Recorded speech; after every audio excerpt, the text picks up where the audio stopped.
नमस्कार केउंझर टाइम्स रो आजर न्यूज को मु स्वागत करुच्ची निरंजन।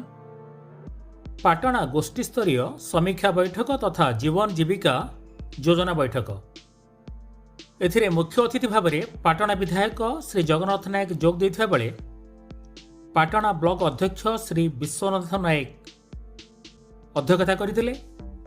एथिरे सामिल थिले ब्लॉक उपाध्यक्षा लक्ष्मीप्रिया बेहेरा, बीडीओ ईश्वर चंद्र नायक, सीडीपीओ विजयलक्ष्मी मारांडी, सहकारी कृषि अधिकारी परेश दास, ओएलएम संयोजना मनोरंजन महापात्र, केंदेपसी समिति सभ्य मित्ररोहन महंत एवं अन्य माने।